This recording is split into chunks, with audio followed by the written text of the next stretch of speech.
So ito guys, ang aking next vlog ay papasok tayo sa museo ni Miguel Malvar, no? Ayan siya guys, no? Sa harap ko. Ayan po. Ayan, ito yan yung mga picture niya na malaki sa harap, no? Parang kinro-stitch siya. Ayan. So ayan guys, pasok ko muna kayo doon, no? Tapos after niya mag-vlog na ako dito sa labas, no? Siyempre importante itong pasukin nating museo ni Miguel Malvar. Sigurado marami tayong makikitang old na mga ano niya, sandata or uniform ng sundalo noon, mga tipunan.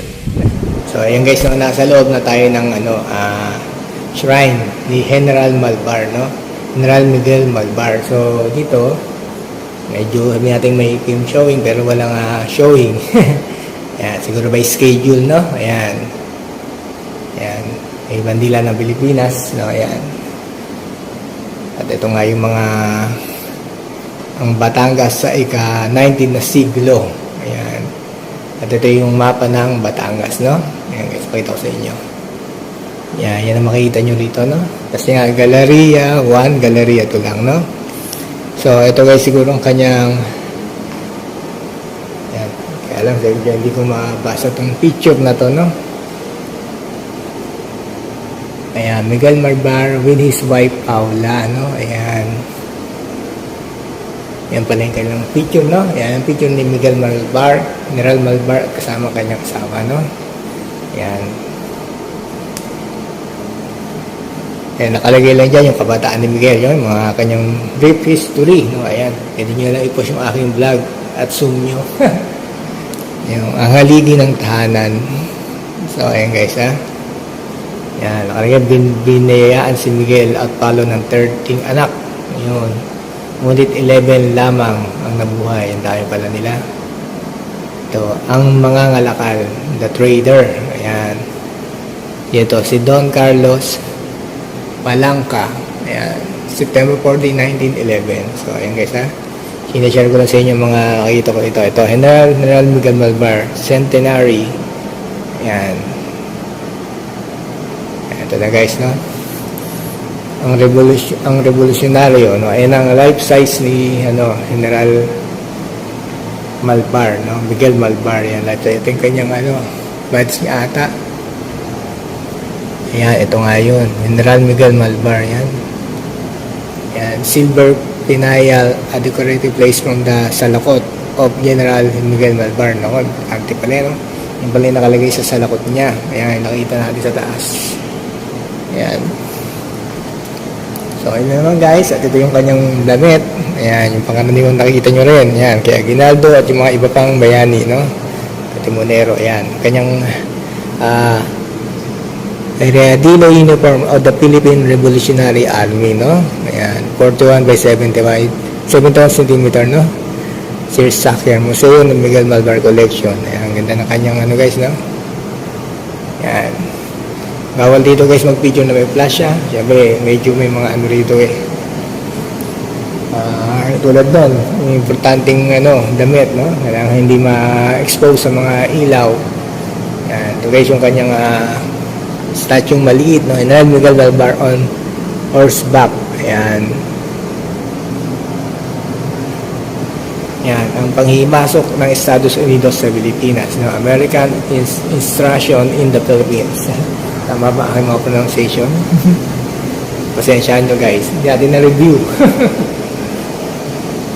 Yan, si General Emilio Aguinaldo.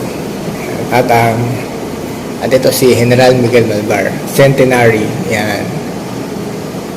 So, ayun naman guys, no? Hindi natin masyadong kung gusto nyo mabasa yung mga nakasulat dyan, yan, ang digmaan, laban sa Estados Unidos, pakizoom na lang ang aking video at in-stop ko naman, mababasa nyo yan. Malinaw naman ang aking phone. Yan, ito guys, no? Ito may mga iniikot-ikot pa dyan, no? Yan. History. Yan, ha? Kung gusto nyong basahin, pagpunta kayo rito. Kaya nga, sinashare ko to. Yan, kaya hindi ko na masyadong sinasabi lahat kasi kaya ako guys nagpa-vlog. Kung hindi nyo alam to, puntaan nyo rito guys, no? So, yun ang aking vlog dito at continuous sa labas, no? Kasi nagmamadali tayo dahil mag-4 na at mayroon pa tayong dalawang vlog na gagawin guys, no? Ayan, gagawa muna ako ng mga short video dito. So ayun guys, no, meron pa palang Galleria 3. Sabi ni Sir, no, yung isa na mabait na bantay dito, no. Ayan. Galleria 3, no. So ngayon kasi makikita niyo dito itong malaking, diba yan, marble to eh. Ayan, hindi ko mabasa. Si Miguel Malvar sa mahabang panahon ang pinakamahusay sa mga Pilipino sa larangan ng labanan. May matalas na isip at napakamasigasig, no? Ano ba yung nakalagay dito guys, no? Hindi ko mabasa eh. Renel Malvar, yan, kanyang ano yan. Sabi nating ginawa, no? Inukit. Natin alam kung tawag dyan eh, no? Yan, kaya dyan pamana na ni General Miguel Malvar, no? Anyway guys, gawa lang tayo na short video mamaya, no? Continuous lang tayo. So, ito mga paintings, no? Mga old paintings yan, no? Kaya nga, kung daw nag-video dito, dapat walang flash, no? Kapag nag-video, ayan. So, yung guys yung makikita nyo dito. At ito, mga,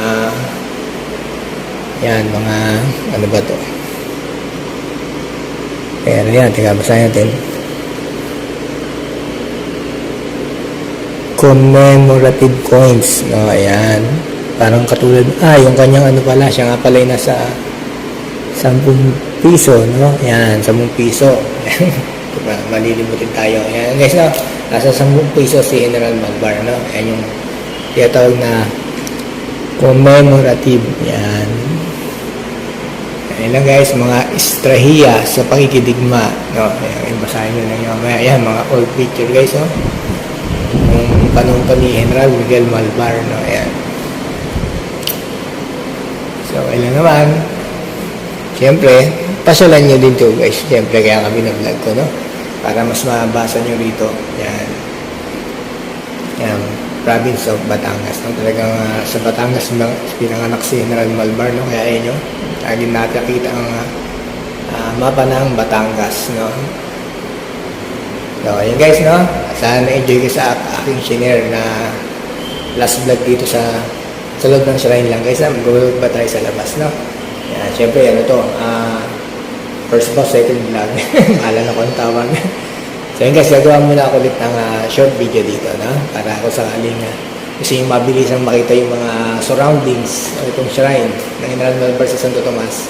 Yan, Barangay San Miguel ay makita nyo na may video.